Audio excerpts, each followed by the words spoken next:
It started with a knock on the door. Middle of the afternoon, sun out, kids playing in the yard. Nothing out of the ordinary until we opened it and met her. Clipboard in hand, scowl like it was glued on, and a tone that said she meant business. "Hi, I'm Karen. I'm with the HOA," she said, before even introducing herself properly. That was our first encounter with the self-appointed queen of our quiet suburban neighborhood. And trust me, what came next? You won't believe it, Karen. Didn't like how we trimmed our hedges. She didn't like our mailbox. She even had a problem with my dad's pickup truck in the driveway. "It's not in compliance," she'd snap, pointing to some obscure line in a rule book we'd never seen.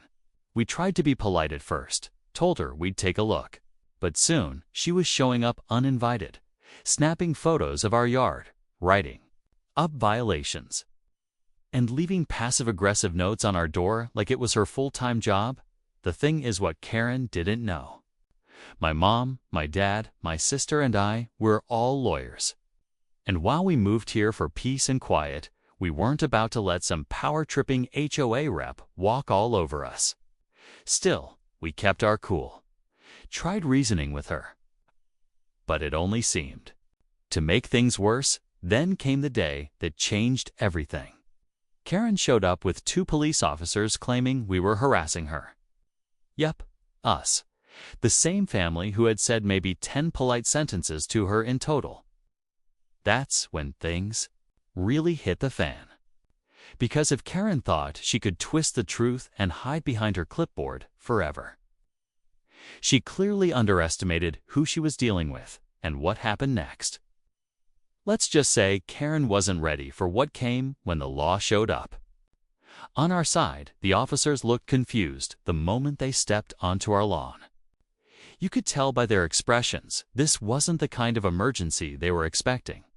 Karen marched up like she was leading a raid, arms crossed, lips tight. "That's them," she pointed. "They've been non-compliant, disrespectful, and they've threatened me." Threatened. That was news to us. My mom stepped forward calmly and asked what exactly we were being accused of. The officers exchanged a glance, clearly unsure how to proceed. My dad, ever the quiet type, stood beside her without saying a word, but you could feel it, the tension was thick. He's the kind of guy who doesn't raise his voice unless it's absolutely necessary. Meanwhile, my sister had her phone out, recording, because if there's one thing law school teaches you, it's that documentation is everything. Karen didn't like that. "You can't film me," she snapped. But we were standing on our own property, and she was the one who brought the police. The officer gently asked Karen what she meant by threats. She fumbled. "They looked at me aggressively," she said, "and they don't follow HOA guidelines. Their lawn is out of spec. Their garbage cans are left out too long. And that truck, it's an eyesore." You could see the cop trying not to roll his eyes. This wasn't exactly a criminal case, but here's where it got interesting. Karen had filed an official complaint with the HOA board. She said we were a nuisance to the neighborhood. Problem was, we had already looked into the HOA's rules. And what Karen was doing, that wasn't in her job description. She wasn't even a board member, just a volunteer. A very, very overzealous one. She'd been writing her own notices, trying to find people, and taking on way more power than she actually had. But the question was why? Why us? Why all this energy just to get us to follow a list of rules that didn't even fully exist? That's what didn't make sense. And just when we thought it couldn't get any stranger, Karen made a move none of us saw coming. The day after the cops left, things got weird, like really weird. We thought maybe Karen would back off after the officers realized there was no real issue. But nope. Instead, she doubled down. New violation. Notices started showing up almost daily, taped to our door, stuffed in our mailbox, even slipped under our doormat. One of them actually complained about the color of our porch lights. Another said our Halloween decorations were a danger. to community standards, even though it was still September. It was like she had made us her personal project. But here's where it took a darker turn. Neighbors started getting pulled in. One of them, an older couple next door who'd lived there for over a decade, told us Karen had warned them about associating with non-compliant residents. Seriously. Another neighbor, a single dad 2 houses down, got a notice for his kid's bike being left out overnights, something no one ever cared about before. It became clear Karen was trying to isolate us, hoping the pressure would force Wes to cave. Thing is, we weren't the only ones who had started noticing how off the rails this whole HOA thing had gotten. One night, we had a quiet chat with a few neighbors in our backyard. Turns out, Karen had been doing this for years, but no one had ever pushed back. Most people just gave in, afraid of getting into a legal mess or having their homes targeted. But this time, she picked the wrong family. And not just because we were lawyers, but because we weren't willing to stay silent. My sister started digging into HOA records. My mom requested a copy of the official bylaws and board meeting minutes. What we found? A goldmine. Karen had been issuing fines without board approval, editing letters to look official, and calling emergency meetings that weren't even on the calendar. It wasn't just annoying anymore, it was shady. But just as we were preparing to bring this to the board, something strange happened. An envelope showed up at our house. No return address. Inside, photos of us, taken through our windows at night. That's when we realized this wasn't just about rules anymore, was personal. We all sat at the kitchen table, staring at the photos in silence. They weren't just casual shots. These were zoomed in, taken through blinds, some showing us eating dinner, watching TV, even my dad reading in the living room. Someone had been watching us closely, and while there was no proof it was Karen, who else would go that far? That's when the mood in the house shifted. This wasn't just about HOA rules anymore.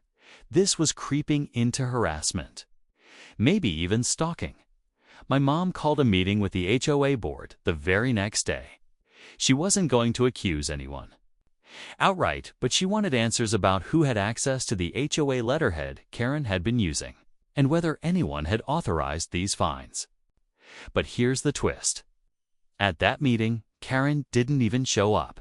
Instead, one of the board members, an older guy named Ron, let it slip that Karen had never been officially appointed to any enforcement role. In fact, she hadn't even been voted in during the last election. She was acting completely on her own, and no one had bothered to stop her. Back at home, my sister kept digging. She found a few past complaints buried in the HOA's archive, stuff other neighbors had submitted years ago about Karen's behavior.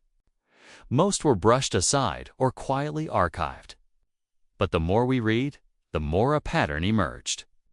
Karen had a history of targeting new families. Anyone who didn't immediately bend to her expectations became her next project. And it had always worked until now. Then, just when we were getting ready to formally present our case to the HOA board, we got another surprise. Late at night, someone knocked on our door. It wasn't a cop. This time it was Ron, the board member. He looked nervous, kept glancing over his shoulder. "We need to talk," he whispered. "You don't know the whole story. There's something about Karen. Something the boards kept quiet for too long." That's when it hit. As this wasn't just one neighbor going rogue. There was something bigger underneath. Something that had been buried in this neighborhood for years. And we were about to uncover it. Ron stepped inside, but he didn't sit. He stood near the window, peeking through the blinds like someone might be watching. "I shouldn't be here," he said quietly. "If the others find out I told you any of this, I could lose everything." That got our attention fast. He wasn't just worried about Karen, he was scared of the entire board. That's when he dropped the first real bomb. Karen wasn't acting alone. According to Ron, several members of the HOA board had been using her as a front, letting her enforce fake rules, harass certain homeowners, and issue unofficial fines, all while pretending she was just overzealous. The money from those bogus fines, it wasn't going into the HOA account. Ron suspected it was being funneled elsewhere, maybe even into someone's personal account. My mom's eyes narrowed. "That's embezzlement," she said. "And if we can prove it, they're all in serious legal trouble." But that wasn't the twist. The real twist came when Ron pulled out a folded document from his jacket pocket. It was an old petition signed by nearly 24 homeowners from 5 years ago. All of them had tried to vote Karen off the board after a string of similar incidents. The petition disappeared before the next meeting. Not a single name was ever contacted. It was buried, just like all the complaints. And guess who was HOA president at the time? Karen's brother. No one had ever made the connection until now.